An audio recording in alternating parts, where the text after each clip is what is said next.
निरालम्भ उपनिषद। और अब अपने भीतर झांकिए, अपने भीतर एक प्रश्न उठाइए। मैं कौन हूं? क्या मैं ये शरीर हूं जो हर दिन बदल रहा है, जो बचपन में कुछ और था, युवा अवस्था में कुछ और है और बुढ़ापे में फिर बदल जाएगा? क्या मैं ये मन हूं जो कभी सुख में हंसता है और कभी दुख में टूट जाता है, जो आज कुछ चाहता है और कल कुछ और? या फिर मैं इन सबसे अलग कुछ और हूं? यही प्रश्न निरालंब उपनिषद की पहली चेतना है। ये उपनिषद किसी पूजा से शुरू नहीं होता, ये किसी कर्मकांड से शुरू नहीं होता। ये सीधे आपके अस्तित्व पर प्रश्न करता है और पूछता है, सत्य क्या है? उपनिषद पूछता है, परम सत्य क्या है? ईश्वर कौन है?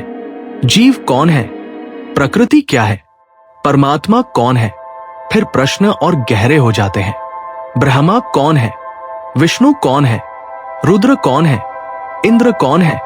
यम कौन है? सूर्य और चंद्र कौन है? देवता कौन है? असुर कौन है? पिशाच कौन है?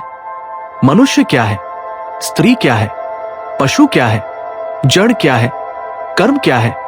अकर्म क्या है? ज्ञान क्या है? अज्ञान क्या है? स्वर्ग क्या है? नरक क्या है? बंधन क्या है और मुक्ति क्या है? और अंत में उपनिषद सबसे तीखा प्रश्न पूछता है, उपासना के योग्य कौन है? सच में विद्वान कौन है?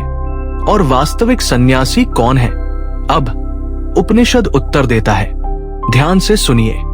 ये संपूर्ण ब्रह्मांड, महत्त्व, अहंकार, पृथ्वी, जल, तेज, वायु और आकाश, ये सब एक ही परम सत्य का विस्तार है। वह परम सत्य अद्वितीय है, अखंड है, नाम और रूप से रहित है। वह न जन्म लेता है, न मरता है, न बढ़ता है, न घटता है। वह परम सत्य सदा एकरस है, शुद्ध चैतन्य है, पूर्ण और स्वतंत्र है।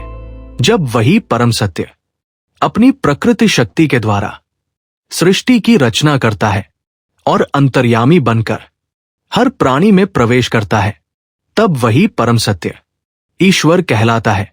जब वही चैतन्य ब्रह्मा, विष्णु, रुद्र, इंद्र जैसे नाम और रूप धारण करता है, तो लोग उसे अलग अलग देवता समझ लेते हैं। और जब उसी चैतन्य में यह मिथ्या भावना उत्पन्न होती है कि मैं ये शरीर हूं, मैं ये मन हूं, मैं करता हूं, मुझे भोगना है, तब वही परम सत्य जीव कहलाता है। उपनिषद स्पष्ट कहता है, जीव, ईश्वर और परम सत्य तीनों अलग नहीं है। भिन्नता केवल अज्ञान की दृष्टि से है। यही परम सत्य देवता भी है, यही परम सत्य असुर भी है, यही परम सत्य मनुष्य है, यही परम सत्य स्त्री है, यही परम सत्य पशु और पक्षी है, और यही परम सत्य जड़ वस्तुओं के रूप में भी प्रकट होता है। परम सत्य के अतिरिक्त कुछ भी नहीं है। अब उपनिषद समाज की सबसे गहरी जड़ पर वार करता है। जाति क्या है? उपनिषद कहता है, आत्मा की कोई जाति नहीं होती। ब्राह्मण, क्षत्रिय, वैश्य, शूद्र, ये सब केवल व्यवहार के स्तर पर है। आत्मा न रक्त है, न मांस है, न अस्थि है। आत्मा सदा शुद्ध चैतन्य है। अब कर्म की बात आती है। कर्म क्या है? इंद्रियों द्वारा की गई वह क्रिया जो मैं करता हूं, इस अहंकार से की जाए, वो बंधनकारी कर्म है। और वही क्रिया जो कर्तापन और फल की इच्छा से रहित हो, वही अकर्म है। सुख और दुख क्या है?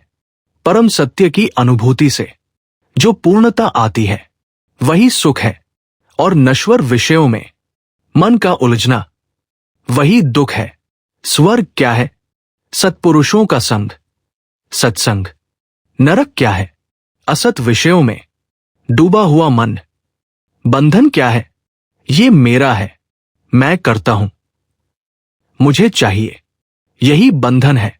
यहां तक कि सिद्धियों की इच्छा, देवताओं की उपासना, योग का अहंकार, ये सब भी बंधन है। यहां तक कि मोक्ष की इच्छा भी बंधन बन जाती है। तो फिर मुक्ति क्या है? जब नित्य और अनित्य का विवेक जाग जाता है, जब सुख और दुख में ममता समाप्त हो जाती है, जब कर्तापन मिट जाता है, वही मुक्ति है। विद्वान कौन है?